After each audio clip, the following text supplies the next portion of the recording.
63, and I think that's Beth Redfield and Corey Patton. Thank you for joining us. Please proceed. Thank you, Mr. Chair, members of the committee. Good afternoon. This is Corey Patton, Staff to Community, Safety, Justice, and Reentry, here to give the policy briefing on Substitute House Bill 1363. The Substitute House Bill modifies various requirements for law enforcement officers who engage in vehicular pursuits. For context, a vehicular pursuit is currently defined as an attempt by a uniformed peace officer in a vehicle equipped with emergency lights and a siren to stop a moving vehicle where the operator of the vehicle appears to be aware that the officer is signaling and the operator appears to be willfully resisting or ignoring the attempt to stop. Under current law, an officer may not engage in a pursuit unless the following conditions are all met. First, there must either be probable cause that a person in the vehicle has committed or is committing a violent offense, a sex offense, an escape, or reasonable suspicion that the person has committed or is committing a driving under the influence offense. Second, the vehicular pursuit must also be necessary for the purpose of identifying or apprehending the subject.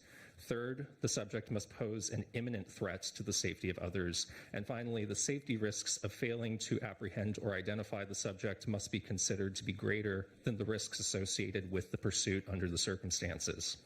Additionally, an officer seeking to engage in a pursuit must receive authorization from a supervisor, and there must be supervisory control of the pursuit. However, there is an exception in jurisdictions with fewer than 10 commissioned officers, where if a supervisor is not on duty, the officer must instead request that their on-call supervisor be notified.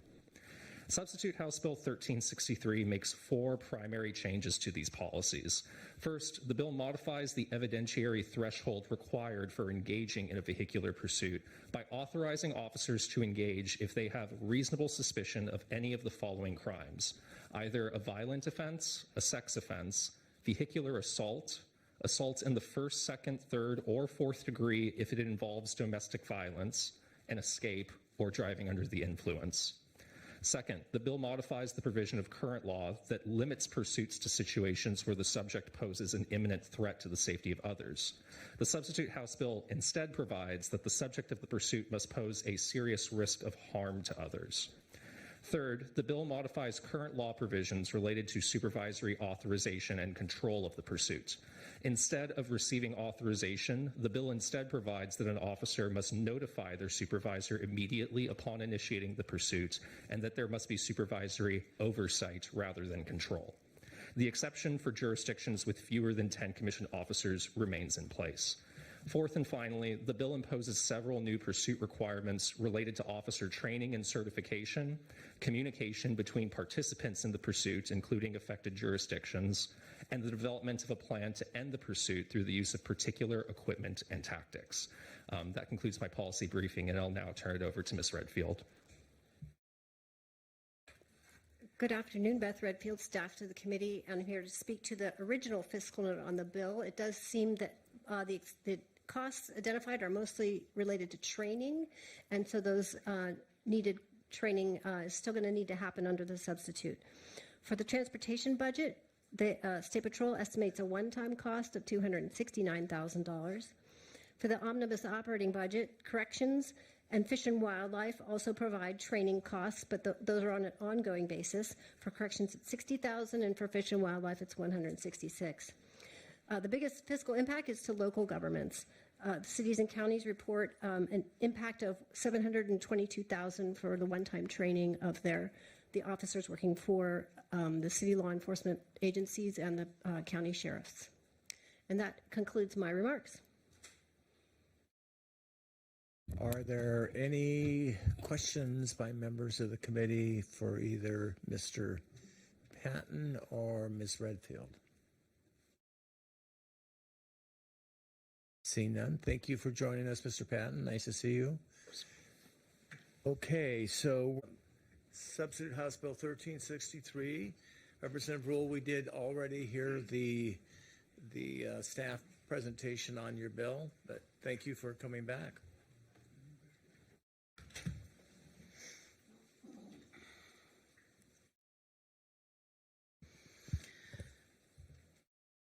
Thank you, Chair Fye, Ranking Member Marcus, Vice Chairs, and members of the committee. My name is Alicia Rule, and I represent the 42nd Legislative District. Violent crimes are up dramatically in my community and up across the state as well. And the people committing these crimes are simply driving away without consequences. According to the Washington State Patrol, before the recent change in statewide pursuit law, between 2014 and 2020, an average of 1,200 suspects per year fled from police. In 2022, after the standard was changed to probable cause, 3,100 suspects fled, a spike of over 150%. As a lifelong social worker and as a representative of my community, I came to work in our state capitol in large part to be a voice for the voiceless and to speak up for the most vulnerable members of Washington State. I come to you today to consider the real people in our various communities and neighborhoods who are victimized by crime, by people who are doing harm to them. We have to protect people from being victimized by violent crime in every community. The bill before you today is a result of hard work of leaders who are willing to have hard conversations within this diverse body that is necessary to make the good policy that our constituents expect of us. Our communities are diverse as they are the people that live in them, just as we are in this community here. From the fields of Eastern Washington to the urban centers of the West Coast, from north to south, we are not the same, our communities are not the same. And this bill allows flexibility to allow local communities to amend their pursuit policy to address their local safety needs. The work that has been done in this bill transcends party lines. It has input from up and down and across the state. It does not mandate that all of our communities change their policy to be the same, but what it does do is allow local communities to amend local policy to do what's best for them to keep their communities safe. It does mandate that officers balance risk and safety of the pursuit versus the surrounding area and bystanders. We've heard from local communities, we've heard from many businesses, large and small, and perhaps most importantly, we've heard from regular people, people who don't come to these rooms, people who don't sit in meetings, people who are working hard every day to just make it safely through the day. They have asked us not to forget about people like them. And so today I ask that you will join me in supporting this right-size bill to prevent more people from becoming victims, to protect our most vulnerable, and to keep our communities safe. Thank you. I stand for questions. Thank you very much. Representative Entenmann. Thank you, Mr. Chair. Thank you for bringing this bill forward. I have to say that as the person who brought the first bill as a co-sponsor, I wish that you would have reached out to me to talk about changes, but you didn't. So my question to you is, and you may not have the answer now, but you can send it to the committee. You have a lot of correlations, but you don't have evidence of causation when it comes to the increase in criminal activity in vehicle pursuits. So I'd actually like to have some evidence of that, as opposed to the fact that, as we know in South Carolina, they have vehicle pursuits and their crime is up as well. So if you can get back to me on that, I'd appreciate it. And then I'd just like to know the evidence that we have of less vehicle accidents between law enforcement and the general public. What do you have to say about that now that we have these new rules about pursuit? Well, I'd like to thank you for being open to conversation. I'd like to re-invite you to my office, or I can come to yours so we can continue to have these conversations. I don't expect that this will be the last. We need to continue working together for good policy. These are not easy things to talk about, but we have an obligation to do that for the people that we serve. And so I'm always open to that, and thank you for being open to that as well. I want to make sure I understand the last part of your question. It is clear to me that we don't have all the answers, but that this is really a risk balance, and I tend to think moving forward that we found a good balance. But I do want to get clarification on the second part of your question, please. The second part of my question is that there is evidence that since we have stopped allowing police to engage in these pursuits, there have been fewer people in car accidents with the police. So what do you say about that? Well, the trouble is the sample size is so small that it's statistically insignificant. And it's difficult to be able to say whether it is significantly more dangerous with these pursuit laws in place. May I have a follow-up, Mr. Chair? Yes. Thank you. So if the sample size is small, then so if I'm looking at your Washington State Patrol evidence of more people leaving and not being pursued by the Washington State Patrol, why do you think that that is evidence of increased crime? Running from the police, why is that evidence of increased crime? I will admit to you that crime is up. People are poor, they don't have money, they don't have jobs. COVID has impacted a lot of people. So why do you believe that not being able to pursue people is a direct correlation to increased crime? I don't see the correlation. I mean, I think we've seen example after example of people who've committed a crime and then run from the police. Okay, thank you. Representative Griffey has a question. Thank you, Mr. Chair, and thank you for bringing the bill forward. I was enthusiastic in my support and help, and I know it's tough for you to do this, but I wanted you to ask you the question and maybe reiterate this again. The sample size was exceptionally small when they cited the study that said we saw less engagement in people that were involved in crashes and people that died. I mean, it was very small, correct? That is true. Do you remember how big the sample size was? I don't have that right in front of me, but I will add something that I think is really important. The person that purported those numbers did a really amazing thing, which is to have somebody come and look at the information. She also came in conversation and apologized for putting forward information in a way that wasn't clear about her research. And I hope that each of you, no matter where you stand on this issue, get a chance to thank her for that, because that's the kind of hard work that we need to do moving forward together. Follow up. Yeah, and isn't it true that the Washington State Patrol has kept track of how many people have ran away from them? So that number is very accurate. We don't need to do a statistical probability. They stated how many people ran from them? That is true, that these numbers are accurate. Thank you, Mr. Chair. Thank you, Representative. Hey, thank you for joining us, Representative Rule, and we're going to move to public testimony. Vice Chair Paul.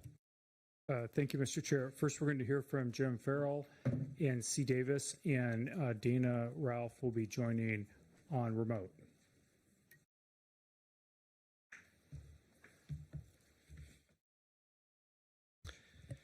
Good afternoon, members of the committee. Mr. Chair. Thank you for having me. I'm here today. I'm mayor of the city of Federal Way, but I'm also here with the police chief, Andy Wong, who's the chief of the Federal Way Police Department. I'm here in support of House Bill 1363 and would urge passage, but I don't believe this actually goes far enough. Please know that in Federal Way, like in many other cities, we had strict pursuit policies in place before the current law came into place. Our primary concern is that the current bill does not include stolen vehicles or other property crimes. What we've seen in Federal Way and around the region is that people are committing robberies, burglaries, and other violent crime while in stolen cars. They do this to make sure that they can do so anonymously and get away without being identified. These serious crimes have been occurring in Federal Way, and I can tell you that, almost every day I get a call from the police chief where he tells me a robbery, a serious crime has occurred. In almost every one of those crimes that I get a phone call from the chief, the person arrived and fled the scene of those violent crimes in a stolen car. Capturing them is almost nearly impossible. So I can tell you that that's a real safety issue. It's created a sense of lawlessness flagrant lawlessness in our community. Now, statewide, I'm told that the car theft has gone up 88% over the course of 3 years. In Federal Way, just in the past year, car theft has gone up 58%.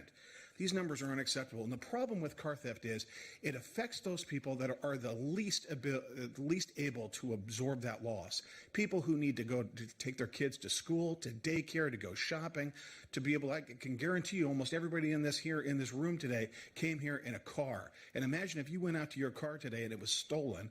How would you have gotten to work? How would you have gotten here today? How would you have gotten to work tomorrow? What we need to do is address this issue. This bill is good. I would urge support, but we need to add stolen cars to it. It defies common sense and logic that if a police officer or a state patrol officer is behind your stolen car, that they would not be able to pursue it. I can tell you that if it was my car that was stolen and a police officer was behind it, I would expect the police officers to be able to do so. Thank you so much. Thank you, Vice Chair Powell. Thank you, Chair Fye. C. Davis, and then Dana Ralph.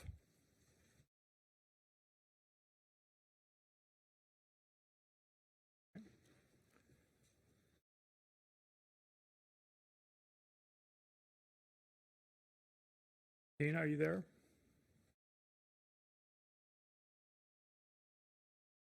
I am. Thank you. Please proceed. Okay, I'm sorry. I thought you had read a name before me, so I apologize for that. Good afternoon, Chair Fye, Ranking Member Barkas, and committee members. My name is Dana Ralph, and I am the mayor for the city of Kent. Restoring the ability of law enforcement to pursue is a critical component to keeping our communities safe. Substitute House Bill 1363 is a good start. Restoring reasonable suspicion is an important part of that. We would, however, like to see an expansion of the list of crimes that officers can pursue for. Under current law, criminals know that as long as they get into a vehicle, there's essentially no stopping them. We have seen a massive increase in stolen vehicles in Washington state, higher than anywhere else in the country. These vehicles are being used to smash windows in retail establishments, commit additional car thefts and carjackings and various other crimes. We had an incident in Kent where a man in a mental health crisis who had been threatening a school was able to drive around the county for nearly 3 days.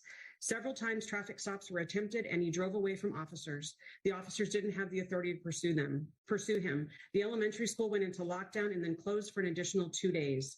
Eventually, the man was apprehended after getting out of his vehicle on Snoqualmie Pass. The whole situation could have been avoided. The school could have remained open and the man placed in treatment sooner if the officers could have had the tool of pursuit. Sadly, we're also seeing innocent people dying when officers can't pursue criminals. There was powerful testimony provided by victims' families in the previous hearing. Every department in the state has a pursuit policy. Most pursuits are terminated either by a supervisor or by the officer themselves, and our officers are trained to keep people safe. Again, the bill that you have is a good start in returning an important tool to our communities and helping us keep them safe. Thank you for your consideration. Thank you. And next we'll hear from Representative Walsh. Thank you, Mr. Vice Chair. Oh, Mayor, did we lose you? I am still here.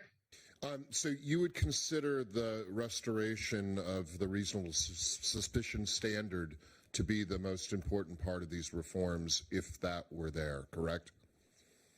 If that were there, that is absolutely the most important thing. I think it's the first step in this, and then expanding that list of crimes goes hand in hand with that. Thanks. Thank you. Next, we'll hear from C. Davis, who's online. Hello, and thank you. My name is C. Davis. I want to thank the legislature for addressing this very serious issue. Law enforcement does a challenging and dangerous job, and they deserve our support, not endless barriers to performing their job. Since 2021, law enforcement has been prevented from doing their job, which is catching suspected criminals in order to make our community safer. Now, this is a rhetorical question, but why would any legislator want to prevent violent and property suspects from being apprehended? It boggles the mind. Crime is a direct function of the consequence for crime. If there is no consequence for crime, you invite crime to occur. Why would it not? Now, I want to start with addressing the list that everybody is talking about, the RCW 9.94A.030. That's probably not the RCW that should be cited because it's not a comprehensive list of felonies or violent crimes. It's kind of a hodgepodge list. So I think that should be amended, possibly. As you note, arson, burglary, auto theft, or people with known warrants are not covered by that RCW. But I actually would like to suggest an amendment here. If you look at Section 1, it specifically says a peace officer may not engage in a vehicular pursuit unless, and then it gives a short list of exceptions where they may engage. I believe that section should be changed to read something more like a peace officer shall engage, not may. Let me finish this, please. Engage in a vehicular pursuit whenever there is probable cause or you're welcome to send that to the committee, please. Thank you. Next, we'll hear from Kyle Harkey, followed by Sean Scott.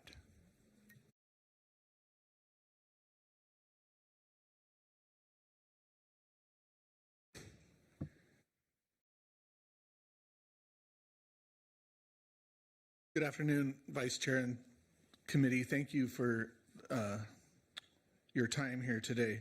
My name is Kyle Hardkey. I'm the owner of Amazing Landscape Services, a small landscape company in the Sumner Puyallup area. On December 28, 2021, we were burglarized. The burglars were driving a stolen SUV out of Tacoma, and they proceeded to burglarize 4 or 5 other businesses on their way back towards the Midland area. In one of those burglaries, there was a police car behind them and tried to stop them, put on the lights, and tried to pursue them, and they were not able to do that. On January 15th, only 17 days later, 2 criminals that looked much like the ones that were there 17 days earlier came with bigger, badder tools, bigger trucks, and stole almost every piece of landscape equipment that we had in our company.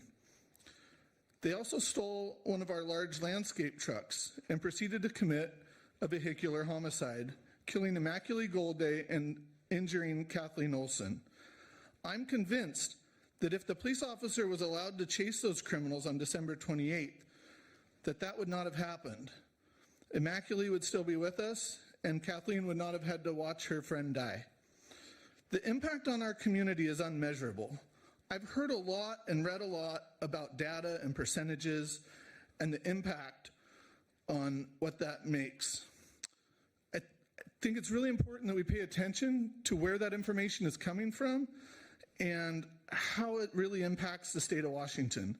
If 4 people are negatively impacted by a police pursuit one year and the next year 2 people are impacted, that's a 50% increase. That sounds really good, but really that's only 2 people in the state of Washington. The negative impact of not pursuing these people is unmeasurable.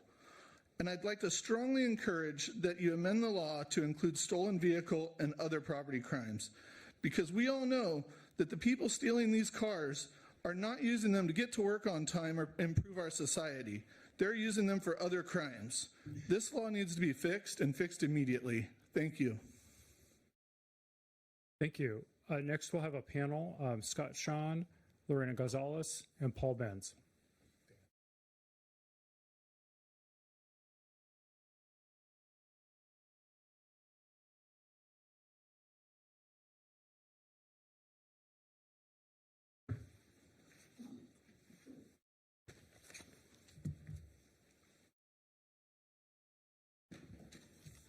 Please proceed. Thank you so much. Chair, fine members of the committee, my name is Lorena Gonzalez, Legislative Director for the ACLU of Washington, representing our 135,000 supporters across the state.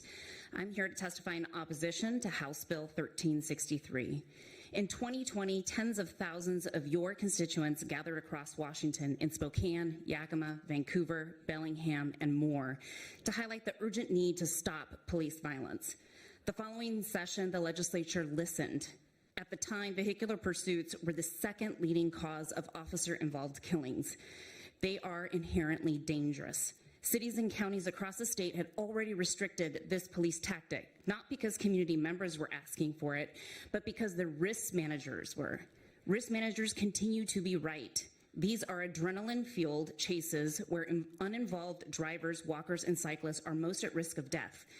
You and your colleagues passed common sense reforms to restrict these inherently dangerous pursuits, and congratulations, the law you passed in 2021 is working. Significantly fewer Washingtonians have been killed from being hit by speeding police cars.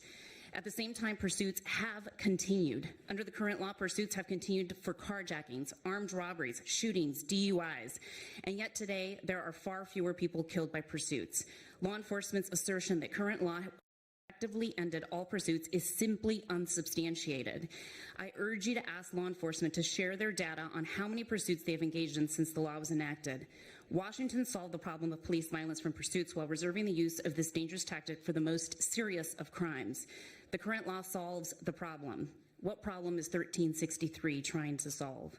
We urge you to vote no on this bill. Thank you. Chair Fye, Ranking Member Barkas, Vice Chair Paul, committee members, I am Paul Benz, testifying opposed to House Bill 1363 on behalf of the Washington Coalition for Police Accountability, the WCPA. We are made up of and led by family members who've lost loved ones due to the interaction with law enforcement. We believe that the existing law is working and saving lives. We've met with law enforcement leaders and with prime sponsor Representative Rule. We appreciate the efforts from Representative Goodman that have amended 363. But we continue to support a work group bill that brings all sides to the table with parameters as to what will be discussed. Rolling back existing law is not a path forward regarding public safety. Vehicular pursuits, we know, are very dangerous tactics. Law enforcement leaders have told us such. Changing the existing law without facts and evidence is a bad idea. We fully expect an increase in deaths if current law is rolled back to any degree. We urge you to not move 1363 forward. Thank you.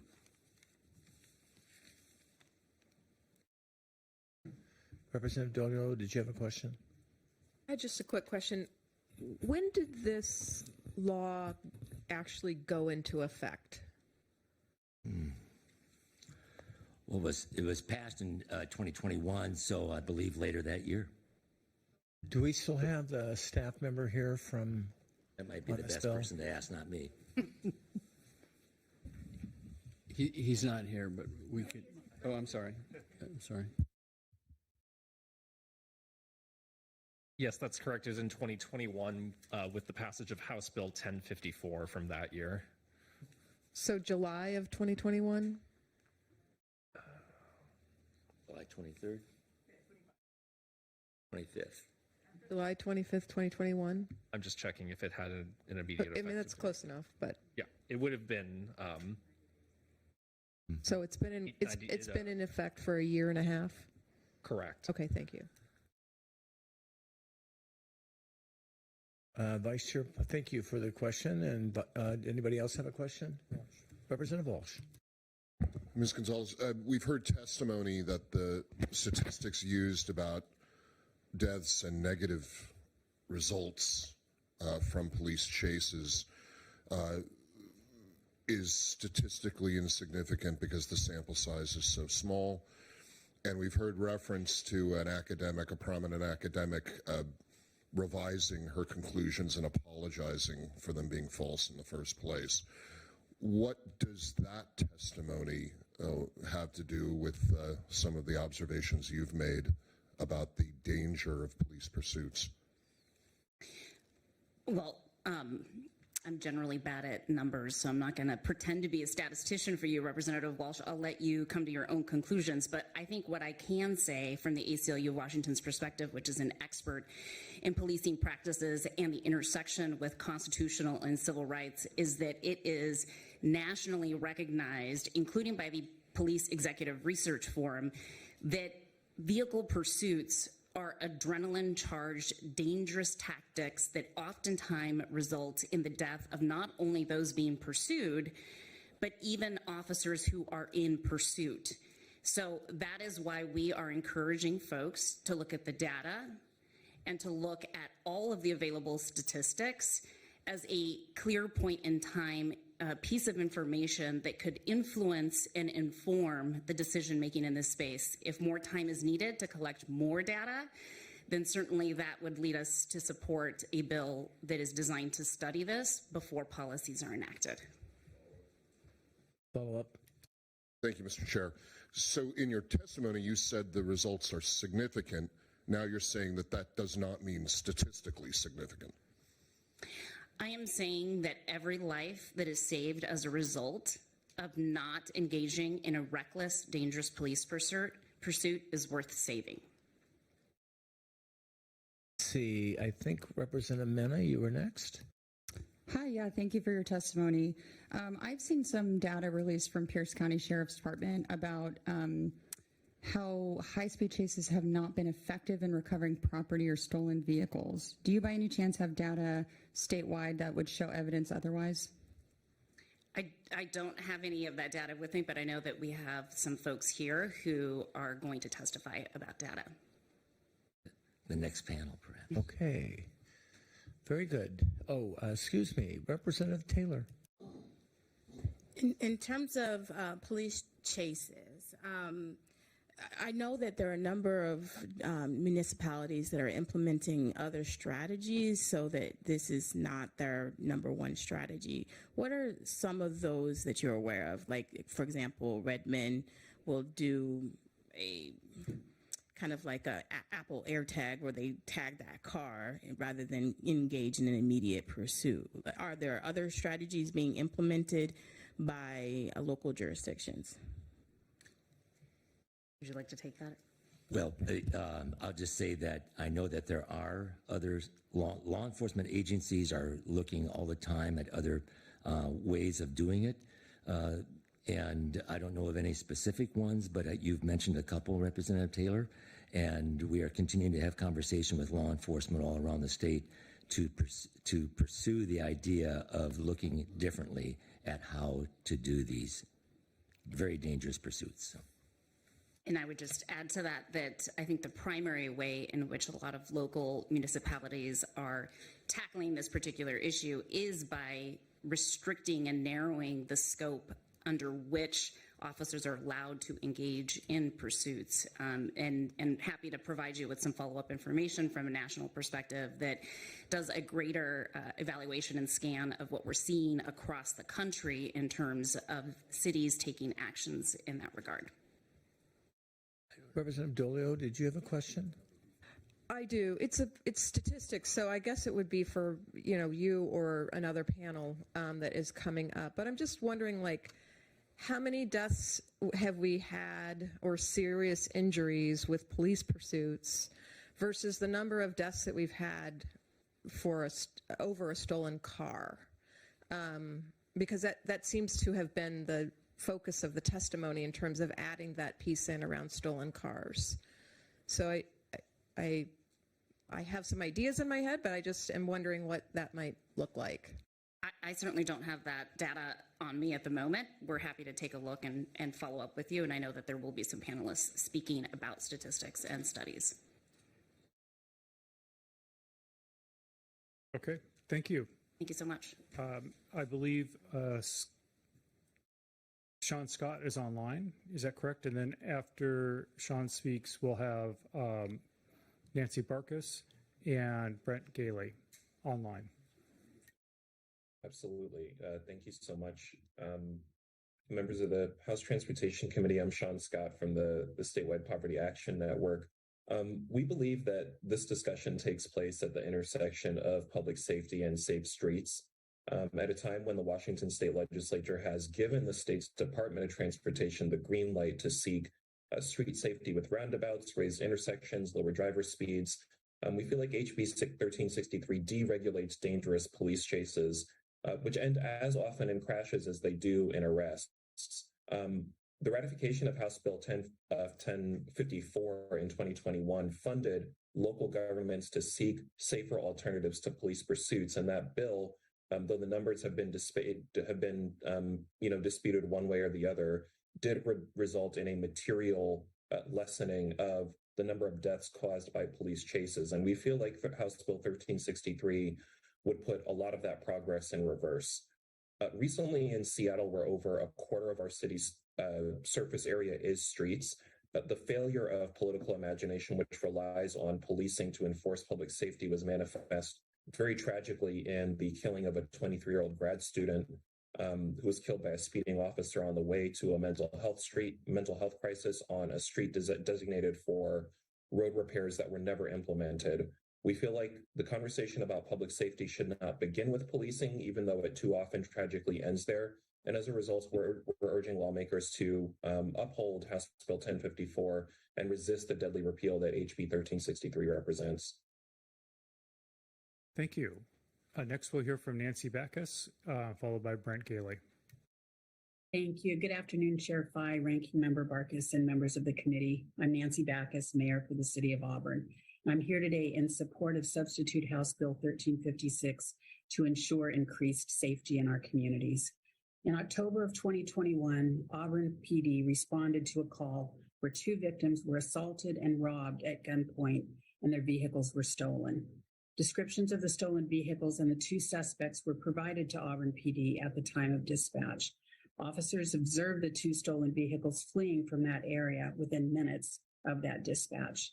A sergeant recognized one of the vehicles. That vehicle began driving recklessly to elude.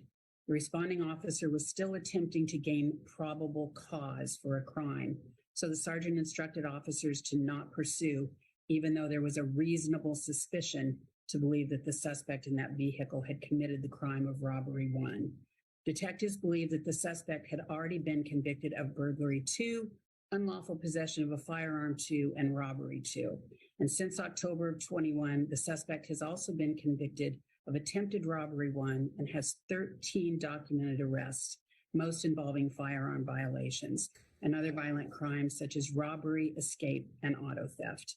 The ability for law enforcement to pursue vehicles for reasonable suspicion of a crime being committed is a critical tactic for community safety. In this case, a very dangerous individual was allowed to remain in the community and had the opportunity to harm more innocent people. Please support Substitute House Bill 1356. Thank you. Thank you. Next, we'll hear from Brent Gailey.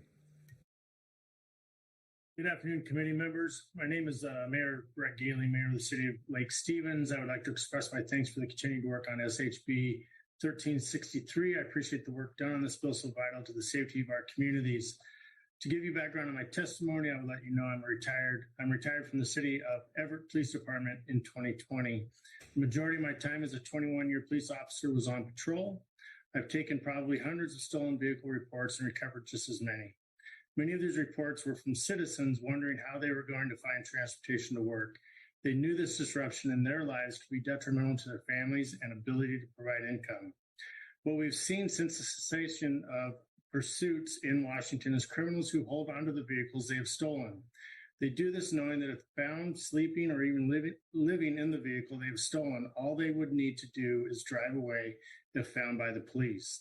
They know they can keep the stolen vehicle without fear of an arrest. Prior to the end of the pursuits, stolen vehicles would often be recovered within 24 to 48 hours and returned to the owner. But under the current situation, that time frame is extended and the chances of that vehicle being returned in good working condition diminish. I would ask that you add to this bill possession of stolen vehicle as a criminal offense, for which an officer may engage in a vehicle pursuit. This change will cause those in possession of a stolen vehicle to think twice about maintaining possession of that vehicle. If history repeats itself, this will mean victims will get their vehicles back sooner and less disruptions to their lives. I appreciate your time, and I would also like to add I'm a self-proclaimed notable of Representative Eslick's district. Thank you. Next, we'll have a face-to-face panel. Candace Bach, Amber Golded, Rachel Olson. Please proceed. Good afternoon, Chair, members of the committee. Candace Bach, representing the Association of Washington Cities, here in strong support of House Bill 1363. Thank you to Representative Rule and Representative Robertson and the many co-chairs who have brought this, our co-sponsors, who brought this bill forward. AWC identified revising restrictions on police pursuits as a priority everything okay? As a priority. It's a little technology problem here and a little clumsiness by the chair. Glad everything's okay. So AWC identified this as a priority for the 2023 legislative session after hearing from cities around our state about their concerns related to public safety. In last fall, AWC surveyed our cities, and those who responded indicated 62% indicated an increase in people fleeing from police. AWC was an engaged supporter of many of the police reforms adopted in 2021, but we know that this is a complicated area, and it's not surprising that we need to go back and revisit and revise some of those reforms undertaken in 2021. In case of the limits adopted on police pursuits, we think revisions are necessary to improve public safety outcomes in our communities. Right now, too many suspects are simply driving off, sometimes in a dangerous manner, as you've heard, because they know they won't be pursued. This makes our residents feel unsafe. In a recent poll of 500 likely voters from across the state, 79% indicated support for revising this restriction using a reasonable suspicion standard. We all recognize that vehicles pursuits are inherently dangerous. We think that this bill achieves a good balance between giving our law enforcement appropriate tools as well as focusing on safety and terminating pursuits when necessary. We think that it's critical that this bill continue to retain the ability for cities to make their own decisions about more restrictive police pursuit policies, but we urge that you support this bill and keep it moving through this process. Thank you. Thank you. Next, we'll hear from Amber Goldade. Mr. Chair and members of the committee, I'm Amber Goldade, and I'm from Tacoma, and I'm here representing myself and my daughter, Immaculée Goldade. My 12-year-old daughter, Immaculée, and her best friend Kathleen are victims of the no vehicular pursuit law. Last year on January 15th, as they were walking home, they were hit from behind by a large stolen landscape truck. Immaculée was killed instantly, and Kathleen sustained serious injuries. The man who did it didn't even bother to stop as he crashed into the ditch and the girls. Instead of having the decency to get out of the truck and check on the girls, he worked to get that truck out of the ditch and speed off, thinking of only escaping the scene of his crimes. This man has committed many other serious crimes and fled in stolen vehicles. When he was apprehended at his home after 2 agonizing weeks, he had several stolen vehicles on his property. His accomplice was also apprehended in a stolen vehicle.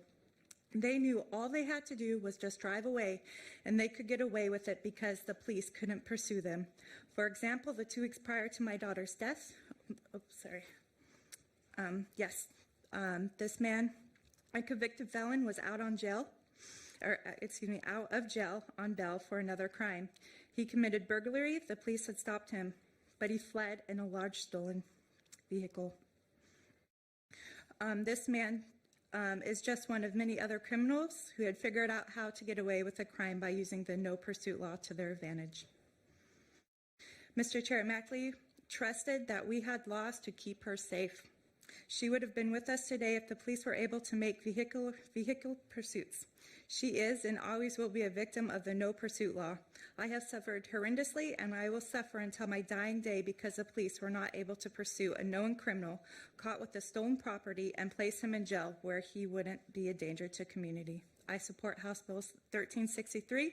As a mother who lost her child, I beg you, I urge you, I challenge you to do the right thing and support this bill and include pursuits of stolen vehicles. Thank you. Thank you. Next, we'll hear from Rachel Olson. Mr. Chair, members of the committee, thank you for the opportunity to speak today. My name is Rachel Olson, and I'm here representing myself and my daughter Kathleen Olson. You've already heard the details of what happened on January 15th of last year from Amber and Kyle. My daughter survived that day,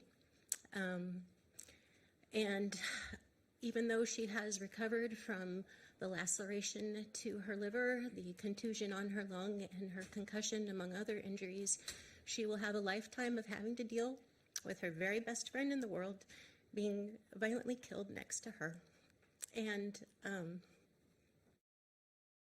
I just want to leave you with a thought today that even though a vehicle theft may not start with a violent crime, It can and has ended in a violent crime, and please keep that in consideration when you're voting on House Bill 1363.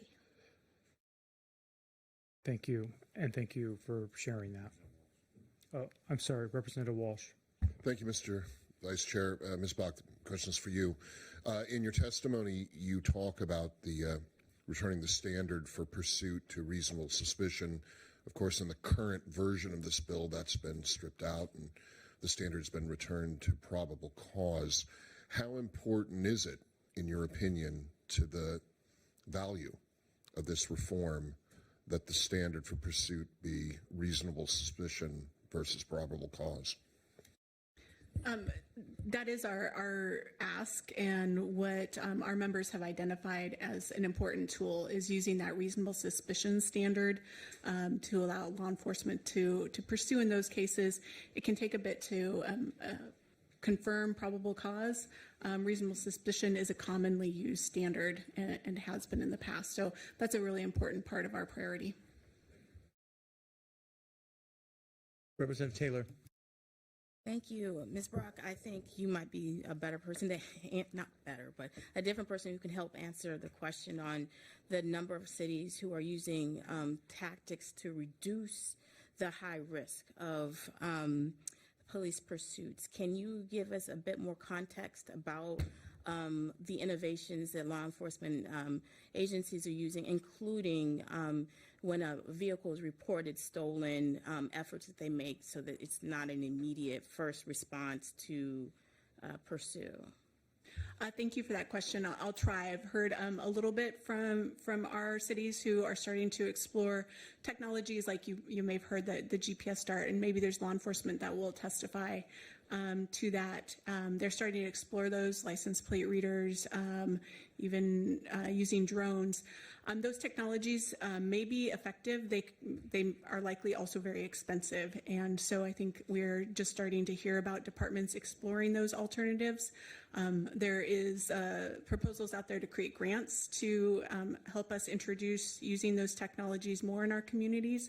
At this point, it sounds like they are not widely being used, but those conversations and that exploration is starting to happen.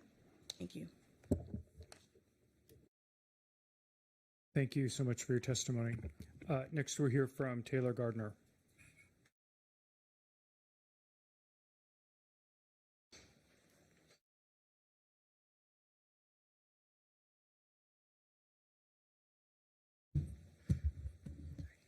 Well, good afternoon, Chair Fye and committee members. My name is Taylor Gardner. I'm the Deputy Policy Director for the Association of Sheriffs and Police Chiefs, and I'm here in support for House Bill 1363. I do want to take just a brief moment to thank the sponsor and the many co-sponsors who've recognized the need to revisit this discussion and have made the decision to do something about it.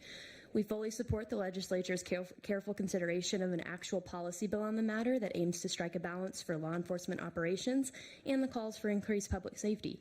As you've heard, this is not just an issue for chiefs and sheriffs. It's an issue for community members in neighborhoods big and small. It's an issue for local government leaders like mayors and council members. It's an issue for our businesses and our retailers, and it's an issue for a significant number of concerned citizens that call Washington home. We are encouraged by the House Community Safety's efforts to continue this discussion, but I am here to highlight a section of the bill that we feel was weakened in its process. The substitute maintains the current list of eligible offenses from previous, where certain violent offenses, certain sex offenses, DUI and escape, and then it expands that to include additional vehicular assault and assaults involving DV. While that's an improvement from current law, this growing list of specific offenses with specific definitions fails to do what we need it to do. First, we need to consider the long list of serious offenses that are not included: burglary, robbery, assault 3, planting an explosive. Violent offense has a statutory definition and not a colloquial one, and that's something that desperately needs to be considered here. Chair, may I conclude very briefly? We're happy to be a part of this conversation working forward, and we just want to offer that this has never been about encouraging more pursuits. Our chiefs and sheriffs are trained to do it well, and it's a trained tactic. It's not an adrenaline game. But that same cannot be said of the thousands who have been documented fleeing, and oftentimes in a reckless manner. So we'll thank you for your support. Representative Taylor. Thank you, Taylor. Can you help me understand where the sheriffs stand around a request today that has been around stolen vehicles? Also, I'll just bring to your attention, I think the city of Seattle is suing Kia and Hyundai for making their vehicles essentially easy to steal and causing increased cost in pursuit time and the resources of the local jurisdictions. What kinds of resources would you support that would get to closing those cases long before a pursuit has to be engaged? If I may attempt to address your question with a couple of prongs. So first and foremost, our chiefs and sheriffs absolutely want auto theft to be considered here. We've heard that prioritized by others, and they're in full support that there is a recognition that the auto thefts are going up, and there's a desperate desire to do something about it. I'm not aware of the Kia and Hyundai lawsuit at this time, but we are aware that there are a number of considerations from a number of different stakeholders about what to do about auto thefts. I participated on a catalytic converter work group last year, and there's amazing technology available to help reduce even thefts of things like that. However, they're generally very expensive and they're not very available. And a lot of that, much like the questions you asked some of the other people who were up here before me in terms of pursuit alternatives, a lot of this technology is still very new. So it's not that we don't want to consider it. It's not that they don't want to use those things, but a lot of it will require time, investigation, and ultimately money, which I do believe there's a bill considered in the Senate that I would encourage you to look at, that addresses the Washington Auto Theft Prevention Authority's account, and it's looking to fund that in a better way that would also put auto theft money and prevention mechanisms on the table for agencies across the state. So I think those are some things that you may want to consider, but I'm also happy to answer any additional questions you may have. Representative Dolio. Yes, thank you, Chair Fye. Can you explain the difference to me between reasonable suspicion and probable cause? I will do so in a very short way, but I will highly encourage you to talk to staff and legal counsel just to be sure. So I want to delineate first off, those are evidentiary standards. It's how much you know at the time that a decision is being required to be made. Reasonable suspicion ultimately is what turns into probable cause. It works on a spectrum. It is not one or the other. It is both and. So usually what starts is you have a minimum amount of evidentiary, and I don't want to say minimum like there's none, but case law would be very descriptive in saying that you have so many details. That would be kind of your first level in reaching a reasonable suspicion. When even more details are closer to knowing that something happened, it turns into a probable cause evidentiary threshold. So the difference is, I think, well, sort of evident in the words reasonable suspicion. There's enough details that one could reasonably suspect this person's involvement, where probable cause is much closer to a knowing of that person's involvement. But again, I want to defer to legal counsel.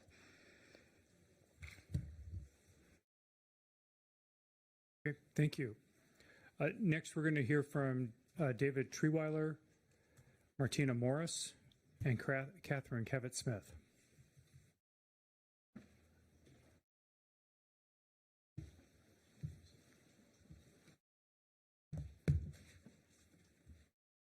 And please proceed. Thank you. Chair Fay and committee members, my name is David Treeweiler. I'm here on behalf of the Washington Association of Criminal Defense Lawyers and the Washington Defender Association. I have over 30 years experience both prosecuting and defending cases in which people have been accused of crimes. We oppose Substitute House Bill 1363. It will bring back more dangerous high-speed police chases that do more to endanger human life than to protect it. First, 1363 rolls back the protections of the public and of innocent suspects from unnecessary and life-threatening police chases that were considered, debated, and adopted by this legislature in 2021. Second, high-speed chases, police chases should be controlled by a dispassionate supervisor, not the officer who initiated it and has become invested in justifying the very thing they've decided to do. Third, reasonable suspicion is sufficient to briefly detain a person walking down the sidewalk, but to paraphrase former King County Sheriff John Urquhart, is not sufficient to launch a 4,000-pound bullet down the street that may end up killing innocent bystanders. Finally, the very premise of this bill is flawed. It is not harm reduction or protection of the public. It is elevation of obedience to authority and value of property over the value of human life. There's no need for this bill compelling enough to justify the increased risk to public safety it will create. Warrior policing must end. Please do not pass this bill out of committee. Thank you. Thank you. And next we'll hear from Martina Morris. Thank you.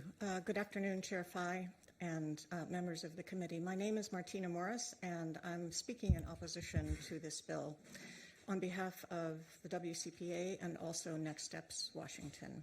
I'm a retired professor of statistics and sociology at the University of Washington, where I worked for 20 years. Many people, I think, have already laid out the WCPA position on why we are opposing this bill. It will result in more pursuits. Pursuits are dangerous, and the data suggest the current policy is saving lives. For those of you who want those numbers, and yes, they are small, they'll be larger if you let this bill, the current bill, stay in place, because then we'll be able to see for a longer time period. Those numbers are, in the 1.5 years since current policy was adopted, the number of pursuit fatalities has dropped from 9 people to 3 people. So those are the current numbers. The longer you let this bill go, the more time we'll have, the more time we'll be able to see both before and after. So what about the claims that current policy has caused the crime rate to rise? Here, the evidence really simply doesn't support this, because crime rates began rising the year before the pursuit policy was adopted, and they rose in states around the country, not just here in Washington state. Finally, and this is really the key, are pursuits a cost-effective strategy for criminal apprehension? A recent Pierce County audit revealed that a pursuit was more likely to result in an accident than an arrest for the Lakewood Police Department in the 3 years before the reform.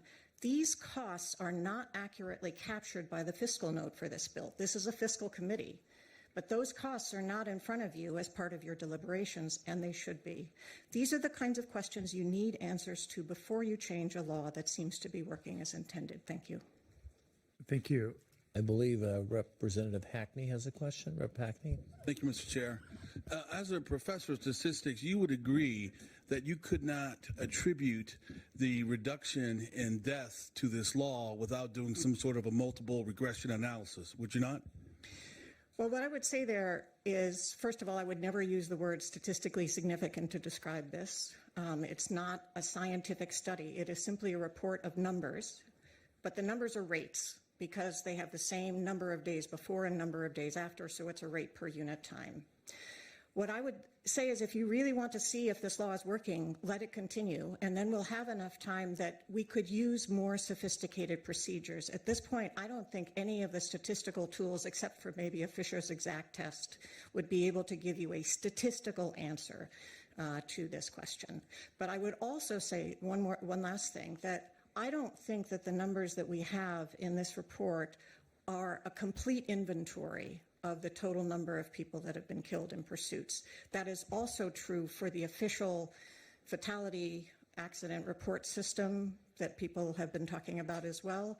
Neither of those two systems accurately captures the total number of people who've been killed. I think the data that has that are in law enforcement agencies around Washington state. They collect data on pursuits, but they don't share those data with us. Those are the data I think we need to bring to the table to have this discussion now. Thank you. Did you have a follow-up, Rep. Hackney? No. Okay, Representative Roberts. Thank you, Mr. Chair. That's one side. I'm curious as to if you've looked at the other side, which would be, I mean, all you have to do is turn on the 5 o'clock news and you see the body cam and the patrol car video of people running away from crime scenes and unable to be pursued, and then ensuing collisions similar to the one that took the life of that little girl and injured the other. Right. Have we measured that? I don't believe we have. I think we should. I'd love to see more start. data. I'd love to see a lot more data before we make this decision. Well, to make a case, I think you need to look at both sides, and you failed to do that. Thank you, though. Representative Griffey. Thank you, Mr. Chair.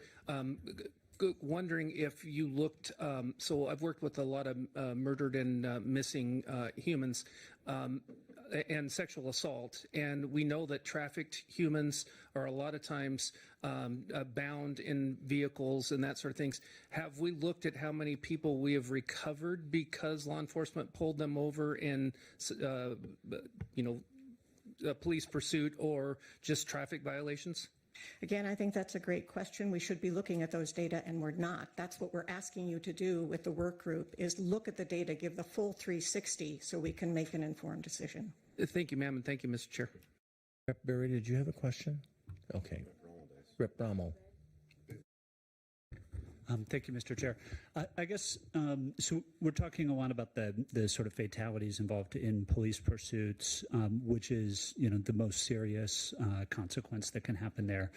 I wonder, though, if you've looked at data around accidents or injuries involved in police pursuits, where maybe there would be a larger sample size to be able to do an analysis. Have you looked at that? Is there any That's a great point. And again, I agree with you 100%. I think the sample size would increase tremendously. We're looking at the tip of the iceberg when we talk about fatalities.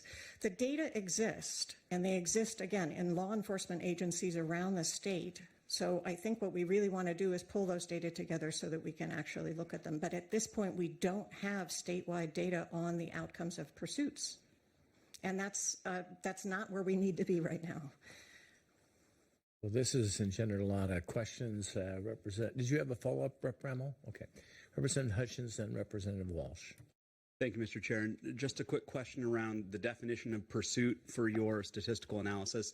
What are you considering, or what are we defining as a pursuit? I know that there's a tendency to think of a police pursuit as a high-speed chase.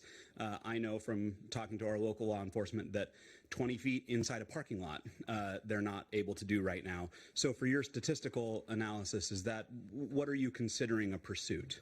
So first of all, I'm not doing a statistical analysis. That would be a very different approach. I'm reporting numbers to you. Okay. The definition, it's a great question, because the definition as written in state law does not require the police to pursue. It's really kind of strange. What it requires, it was from 1054, so I don't know what the thinking was, but it basically says the police signal for someone to stop with emergency lights or siren. The person does not stop and they proceed to drive in a reckless fashion. Does not require the police to pursue. By that definition, attempted stops would qualify as pursuits. In the numbers that I'm looking at, I don't use attempted stops. So the only thing I'm using as a pursuit is active pursuits where as the pursuit is happening, there's a vehicular crash which results in a homicide, or a pursuit that is terminated but immediately followed by a vehicular crash that causes a homicide. So those are the only things I'm considering. There are also attempted stops I can look at. It turns out they also cause fatalities, because the adrenaline that kicks in doesn't just kick in for the officer, it kicks in also for the person fleeing. And there are lots of fatalities that come from attempted stops, so they're also dangerous. But that's not what you're... Not what I'm counting, no. Have a follow-up. Thank you, Mr. Chair. That isn't what you're looking at, so that's a helpful distinction. Thank you. Representative Walsh. Thank you, Mr. Chair. Professor, as someone who's worked in statistics for a big chunk of your career and at UW, how striking is it to you that the academic whose work was the basis for the prescriptive policy that this bill would mean to reform basically recanted the most significant part of her report and apologized for its inaccuracies? So I am that person. And, well, it's not striking because, in fact, we did go in to speak with Rep. Rule, and she was very gracious bringing us in. It was to start a discussion. I did not go in to apologize, and I did not apologize. So that was a mischaracterization of that meeting. Yes, follow up. That answers part of my question, but Okay. the other is, how striking is it that this information that underlay the original policy is not reliable? I'm not sure what question that or what data you're talking about. The original policy, when we were looking at the data for that, somebody mentioned in an earlier panel, that what we saw was that pursuits were accounting for 10 to 20% of the fatalities in police-civilian interactions, and that over half of those killed were bystanders and passengers. That was my work. I stand by that work. All of it is up online, available. The data is downloadable. Anybody can look at it. All the scripts are there, right? I work with transparent data and research. So the data on which this policy was originally established are accurate, and I think, at least as far as we know, they are the best that we have, those data. Since that time, this change from 9 fatalities to 3 fatalities in a similar time period, that's also my work. I also stand by that. So I would love to see a longer time span. So if the question that you're asking is, do we have a statistically significant difference here? I would say 2 things. One, as a statistician, that's the wrong question to ask. Ideally, what you have is a census of the information. The whole point of a statistical inference is if you have a sample.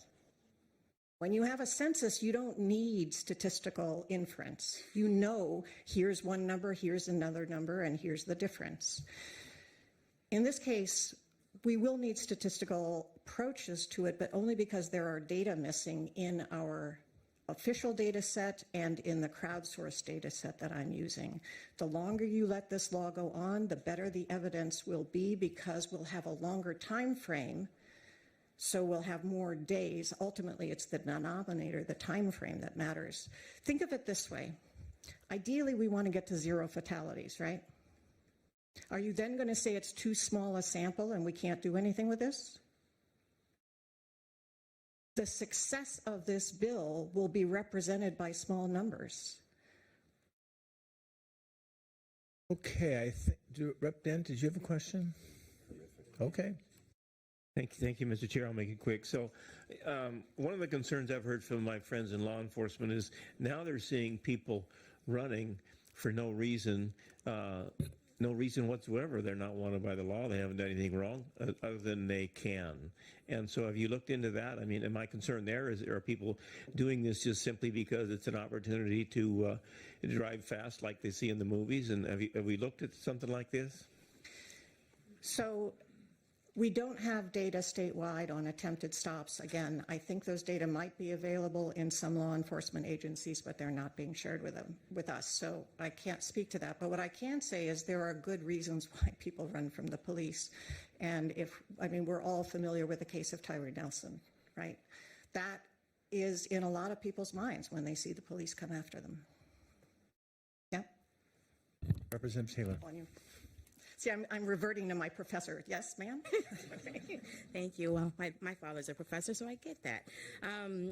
In your data, or in the lack of information and data that's provided, we don't count folks who are evading police, and police haven't even initiated a stop.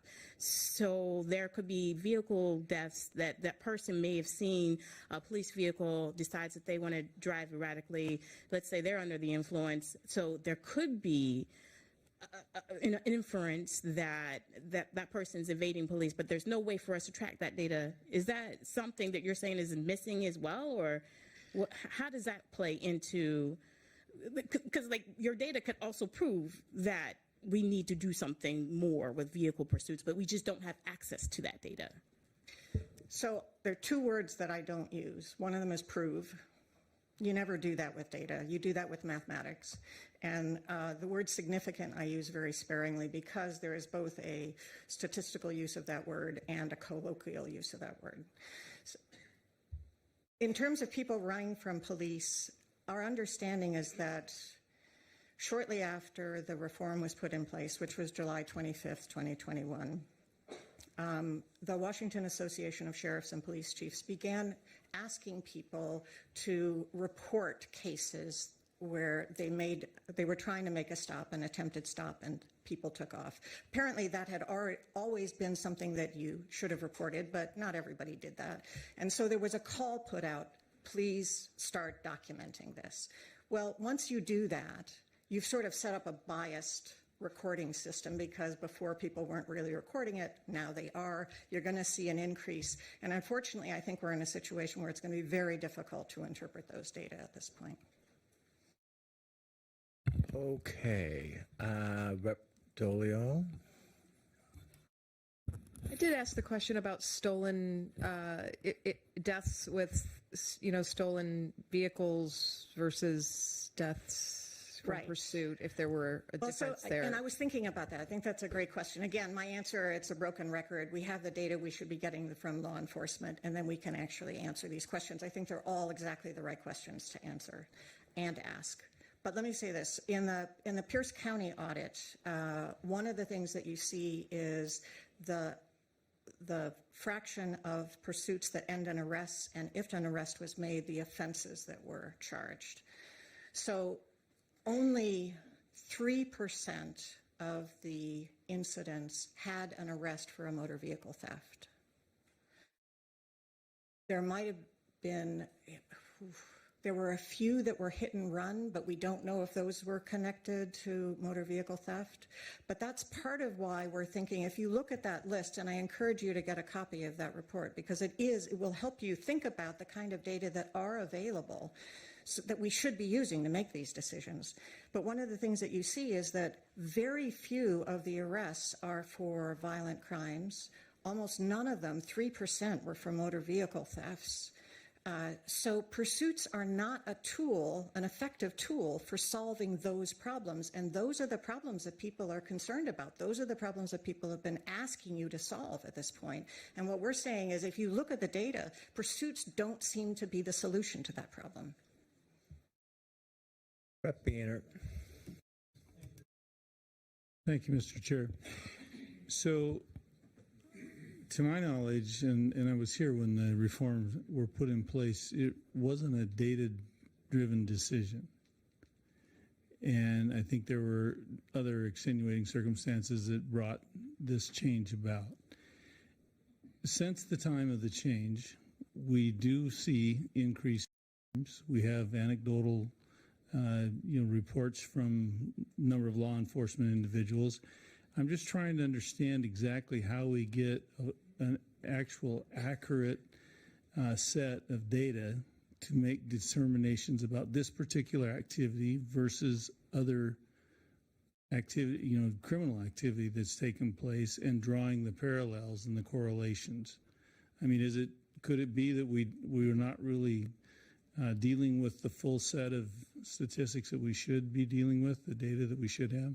Well, I'd always love more data, so you're going to get me to say yes to that. But I think with respect to the issue of crime rates, again, correlation is never causation. So I was very happy to see Rep. Entman raise that. But you can, in some cases, even if you can't prove something is related, you can sometimes disprove. So we go for disproving in science. And there are two things that I see in the crime rate data that lead me to feel like this correlation, first of all, it's not a correlation, but anyway, it disproves a relationship between the policy change and these crime rates. The first of those is the crime rates began rising in 2020. They were pandemic fueled. That's a year before these policies were put in place. In fact, it's a year before the entire police reform package was put into place. So that rise precedes the policy, which is a pretty good indication that the policy is not causing it. The second is almost all of the increases that we see here in Washington are also seen in other places. Other states that have not changed their policies. That's another really good indication that the policy is not the reason for these changes. If the policy isn't the reason for these increases in crime, then rolling it back is not going to solve those increases in crime either. And I'll just leave you with two last things, hopefully, unless there are more questions, I'm happy to answer. If you look at the official crime reports for the state of Washington for 2021, the crime rate fell by 4% in 2021. And the early leading indicators that we have now for 2022 indicate that the crime rate is stable or falling again. Yes. I mean, I'm happy to talk with you about the numbers and show you the numbers. I'm happy to have these numbers looked at and discussed. But that's what the facts are at this point. Rep. Gaynor, did you really have a follow-up? Okay. And I guess, to be in all honesty, though, I mean, we have to be aware that we have changed some of the distinctions about some of the crimes. And we also have it, in talking with prosecutors, I mean, what they're actually prosecuting is not, they don't have the same aggressiveness, I guess, for lack of a better term. So I guess I'm just saying that I really do believe that we need to be more intellectually honest about the whole situation. I would agree with you. I'm not sure pursuits are going to solve the prosecutorial problem.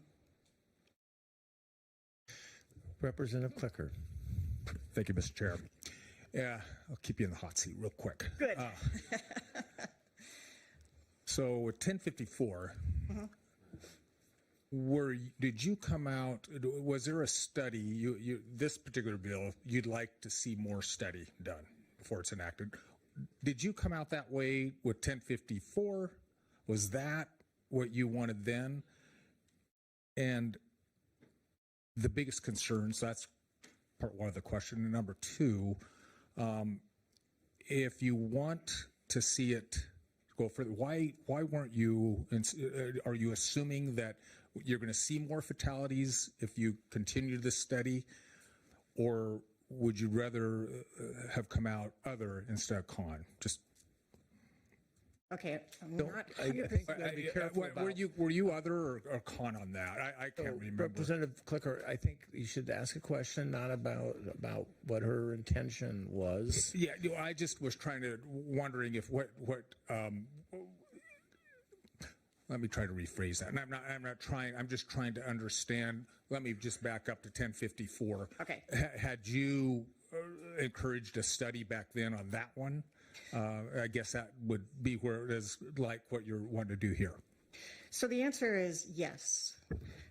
I actually was the person who came to the table with data and testified in front of the legislature, and it may be as Representative Griffey suggests, that it had nothing to do with why people made the decisions they did, but I did bring the data to the public sphere to say these things look like they matter, and we could take action now and potentially have an impact, right? Okay, thank you very much. I'm happy to answer your other questions separately. Yeah, so here's the deal. We have 20 people left. Holy shit. We have 27 more people on the rest of the bills. So I appreciate people's curiosity, and I think this has been informative with the questions, but consider whether you could take the person aside and ask some of your questions so that we can move this along a little bit. Dinner is at 6:30, and I was hoping that we'd be at least done with all the bills by 6:30 so that the public can go home. So thank you very much for your testimony. Vice Chair Paul. Thank you, Chair Fye. Next, we hear from Catherine Cavett-Smith. Good afternoon, Chair Fye and members of the committee. My name is Kathy Kravitz-Smith. I'm a community member from the city of Olympia, and I'm testifying today in opposition to Substitute 1363. I'm a retired 40-year public employee. I was former director of operations for Washington State Parks and responsible for commissioning limited commission rangers. I was former agricultural division director for food safety and animal health and was responsible for FDA commissioned employees. And I retired as director of Pierce County Parks. It's been my experience in training public officials that those who enforce the law desire simplicity and precision in the law. Changing the law on vehicle pursuits without better information, I believe, is the wrong choice. Everyone agrees, law enforcement and the community alike, that hot pursuits are an inherently dangerous tactic. In relation to if my car is stolen, I want to be clear that if my car is stolen, I don't want a pursuit that may endanger another child or another adult's life. What we know today is that the current law clearly describes the conditions for a pursuit. And since its adoption, we have seen a reduction in fatalities, reduction in injuries, and accidents as well. Why risk injury to the life of our officers or our citizens. Please consider this committee has obviously interested in the study and the statistics. Please consider House Bill 1586 as an alternative. So, thank you. Thank you. Okay, Vice Chair Paul. Thank you, Chair Fye. Next, we'll hear from Paul Herrera. And while Paul is coming up online, we're going to hear from Richard Grunwald next. Hello, committee member. Hello, committee members. It's good to be here today. My name is Paul Herrera. I'm Pierce County Council District 2, and I'm here to talk about House Bill 1363 and support. Before I was on Pierce County Council, I was a police officer for 20 years with the Puyallup Tribe of Indians, working in the city of Tacoma, Fife, and Pierce County, and I've seen the difference in policies, in pursuits. But what I've seen, being a police officer, I've learned the trends, habits, and idiosyncrasies of crime and victims of crime. And what I've seen when this bill passed is a dramatic change what was happening boots on the ground. One of our police officers for the Puyallup Tribe recovered 604 stolen vehicles in that area in just 1 year, from January 1, 2022 to December 31st, 2022. Each one of those are family members. When they're talking about stats, people aren't calling the police anymore. You have folks who steal things out of stores now. There's policy stores that don't call the police anymore. So you're going to see stats in crime going down. But there is a correlation. It's boots on the ground, and we hear from the people, and I'm here for support, and I hope you move this forward. Thank you, committee. Thank you. Looks like Richard Grunwald is not online anymore, so we're going to go with Joe Kunzler, followed by Derek Sanders online.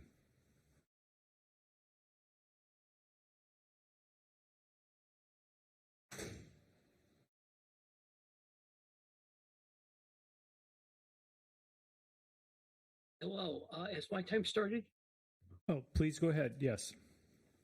All right. Joe Kunzler here, concerned private citizen.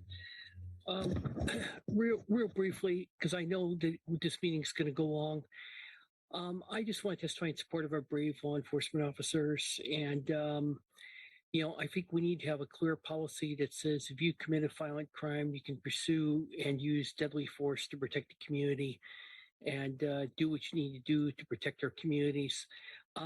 With a minute left, Chair Fay, I could also testify about the ferry surcharges bill, if that's okay. So please stick to this bill, please. All right, sir. Will do. I just thought I'd save some time, but I'm not racist in any way. As you can see behind me, I grew up in a small town.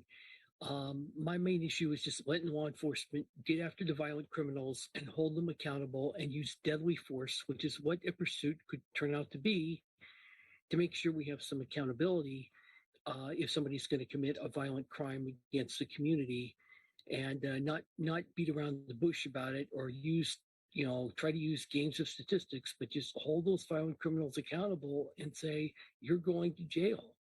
And support these brave law enforcement officers who put their lives on the line every single day. And the kind of people I want held accountable are Alex Zimmerman and Tim Hyman and other white people like me. And I'm not racist, and I hope that's clear, and I support our cops. Thank you. Thank you. Next, we're going to hear from Derek Sanders, and after Derek, we're going to hear from Samuel Martin and Shelley Anderson. Well, good evening. My name is Derek Sanders. I'm the Thurston County Sheriff. Thank you to Chairman and members of the board for letting me testify today. I wanted to testify in favor of Substitute House Bill 1363. I'm extremely pleased to see that some domestic violence stuff has been added in there, so at least we're giving it a thought. Again, I will reiterate that stalking, domestic violence, violation of a no-contact order, post-arrest domestic violence, these are still not included in these. And so we're going to continue to see that ongoing harassment with the, Washington State. Unfortunately, I hate to say this, it's become a sanctuary state for auto thieves. If I was an auto thief in this country, I would have already stolen a car and made my way to Washington State. This is the place to do it. And so I get kind of frustrated, I guess, to hear about these stats and all the different things that we're talking about, because we talk about the upward trickle of nationwide crime, but we seem to completely go against the fact that a 60% increase in auto thefts since July of 2021 is not a slow trickle upward. That is an explosion. And to say that there's no correlation, or that there's correlation but no causation, I will gladly offer any legislator who wants to come in my patrol car. That's the benefit of being a young sheriff. I still go out and hit the road. Any one of you that want to come ride along and see what we're dealing with on a firsthand basis, I'm right here in Thurston County. You're all more than willing to come ride along with me at any point in time. Just say the word. We've also seen, unfortunately, an increase, and this is just baffling to me, especially when we talk about auto thefts. We're seeing an increased amount of vigilantism. People are having their cars stolen, and now they're chasing their stolen cars while they call us. Sometimes they're not even calling us. And now we're getting into a situation where you have two non-emergency vehicles getting into a high-speed chase anyways. They are circumventing law enforcement, and we're not able to hold anyone accountable. No one's pulling over. And so we're continuing to see these issues. I'd also like to touch base. Star Chase is the GPS technology that you guys are referencing to. Fantastic. As soon as I became sheriff a month and a half ago, me and my team reached out to Star Chase and started looking at the financial impact and feasibility. There's a couple things you guys need to keep in mind, though. Star Chase is going to cost my department $445,000 in startup costs. And to equip our 59 patrol cars, it's $90,000 a month. A month, not a year. That's a month to use the subscription base. And there are studies that show that Star Chase GPS starts are about 38% effective in wet, rainy weather. Sir, can you wrap it up? And we all know where we live. So thank you so much. Again, I would just like to add in that this bill is good. It's a good direction, but we're not done. Thank you. Sorry, next we'll hear from Shuli Anderson and then followed by Samuel Martin. Hi, good afternoon. My name is Shuli Anderson. I am the vice president, regional vice president of the biggest, the baddest, the boldest, and the oldest civil rights organization in the nation, the one and the only NAACP. NAACP is standing in opposition. We have signed in as con to House Bill 1363 because we want to make certain that we are placing people over property. Mainly, we want to make certain that we continue to use the vehicle pursuits, but we want to pause and look back and see, is that the safest way? Community safety really is what is driven behind our opposition. We feel that if there are any tweaks that need to be made to the wonderful reform measures that were pushed by Representative Intiman 2 years ago, if there's tweaks that need to be made, we support what's being done in House Bill 1586, which is being considered in the Appropriations Committee this week. That would give the tools that are needed to bring law enforcement as well as the community together to properly study the impact of our pursuit policies. In order to really build power from the roots up, we want to make certain that we're capturing the voices of both community as well as law enforcement. NAACP is here to work with you all to answer any questions and moving this forward responsibly. Thank you. Thank you. Next, we'll hear from Samuel Martin, and then after Samuel, we're going to hear from Michael Minnie and John Horsch. Thank you, Chair and members of the committee. My name is Samuel Martin, and I'm a lobbyist with Washington for Black Lives, a Black-led coalition of community-based organizations, nonprofits, and faith communities across Washington State with the intention of investing in Black and Brown communities. We're here in opposition to House Bill 1363. In 2016, Kenneth Williams Jr. was in a high-speed pursuit with the police in the West Seattle area. During this high-speed pursuit, Kenneth collided with Devin Francis, a 21-year-old who also lived in that neighborhood. Kenneth and Devin died that day because of a stolen car. When declarations are made about why it's so important to recover material items, it feels like devaluing the lives that were lost because of vehicular pursuits. Kenneth was my little cousin, and he was 16 years old. And he had no opportunity to redeem himself from the mistake that he made, and he had no opportunity to even answer for his crime. Like with the gun violence we see from the police, this isn't something people should be dying over. In 2021, the legislature passed House Bill 1054, which imposes restrictions on law enforcement and how they engage in pursuits. You've heard today quite a bit of debate around what we need to do to move forward with this work.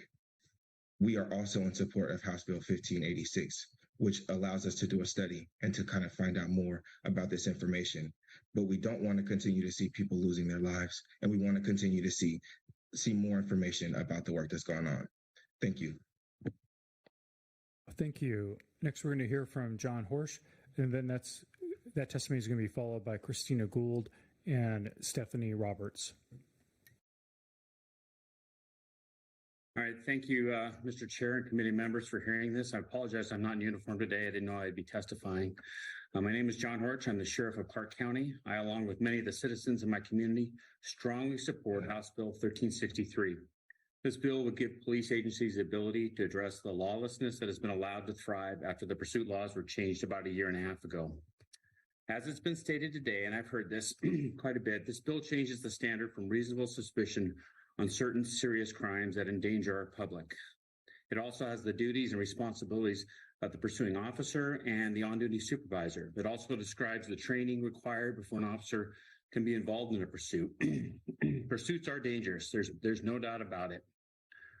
Police officers do not want to be involved in pursuits. There's a risk to everybody. However, having violent criminals continue to scoff and flee when officers turn on their lights can't continue either.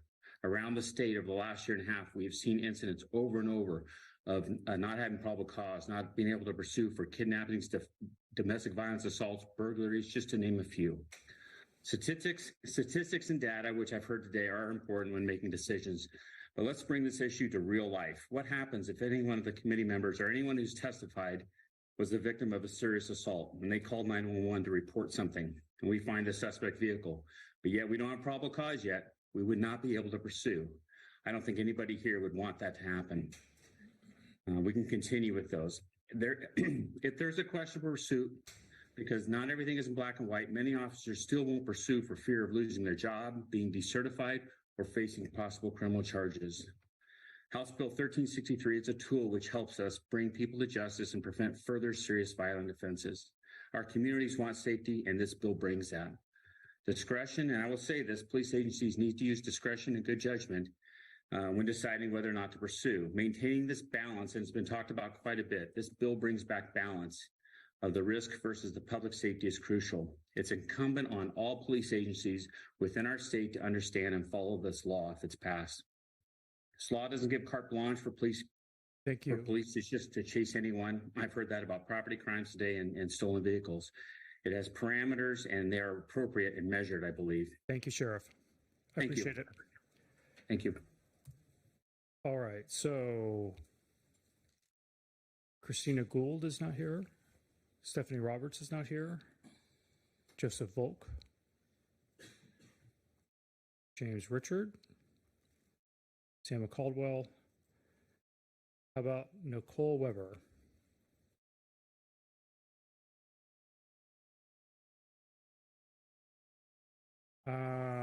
Tim Payne.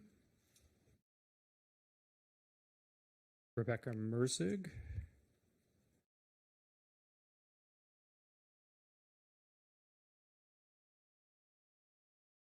Paula Sardanis.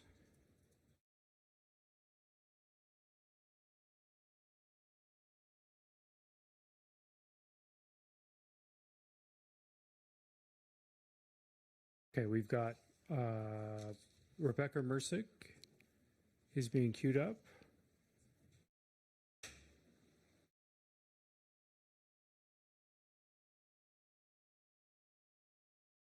Oh, thank you. Please proceed. Good afternoon, and thank you for the opportunity to speak this afternoon. I've cut it down. I know we're running a little long this afternoon. I'm Rebecca Mertzig, the Chief of Police of the Bellingham Police Department. Our primary call to service as government officials is public safety. The current pursuit laws, as they are written, significantly fall short of protecting our community. Imagine being a victim of domestic violence and calling 911. While arriving to your house, the police witness your abuser striking you in the face. That person gets into the vehicle and leaves. As the police arrive at your house, they must simply watch them drive away. This is the reality of our current pursuit laws today, and it needs to change. I wanted to be in this profession like every other enforcement officer across the state of Washington to protect victims. It is impossible to provide data on the amount of crime that could have been prevented by pursuit policy.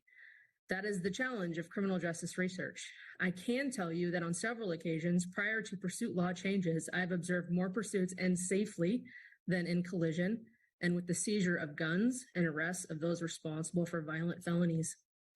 Please understand that the standard of reasonable suspicion versus probable cause is extremely significant. Oftentimes, probable cause takes a lot of time and resources to develop in real time when decision-making matters. Our community had a homicide occur where a probable cause was not yet developed, yet our officers had an opportunity to pursue the suspect based on reasonable suspicion, but could not pursue based on our current laws. The family of the deceased individual would have wanted us to pursue. Victims are not being served under current laws, and for this reason, I am in favor and I fully support House Bill 1363. Thank you so much. Next, we'll hear from Kamal Chegg. Apologize if I'm mispronouncing that. Thank you. Thank you, Chair and members of the committee. My name is Kamal Chegg. I'm the Executive Director of Washington Community Alliance, a statewide network of dozens of organizations of color, and I'm here testifying in strong opposition to HB 1363. I've heard some of the supporters say that this bill is really about local control because different communities are different across the state. But it's worth reflecting on who exactly is at the table in those local communities if this bill were to pass. Most of us know that it's police unions, it's the most fervent homeownership associations and their activists. It's not working parents and everyday people. Our membership organizations work every day in communities that are already over-policed and because of redlining, have less safe transportation infrastructure, making them most vulnerable to a police chase that goes wrong. And I know from my personal experience growing up in Northeast Tacoma, when police did their chases, it was on the roads where we waited for the bus. It wasn't in the gated community right down the street. And that's true across the state. In Pierce County, we've seen the documented police pursuits that have ended in fatalities. They've happened in South Tacoma, not North End. They're more likely to happen in East Yakima, not West Valley. They're more likely to happen in East Central and Spokane than South Hill or 9 Mile. And no one disagrees that people who put on a badge, officers, deserve to come home safe. But so does everyone else.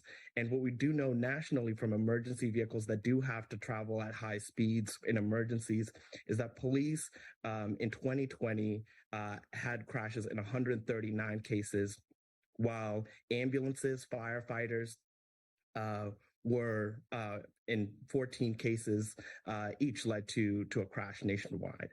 It's important for us to have statewide standards and not loosen them before we know the effects of this law. I urge all of you to vote against this bill and not pass it out of committee. It's going to speak to the priorities on public safety and racial justice. Thank you. Thank you so much. So Nicole Weber, is Nicole present? Okay, so I believe that concludes the testimony. I'm looking to staff. Okay. Thank you so much for your efforts, Vice Chair Paul.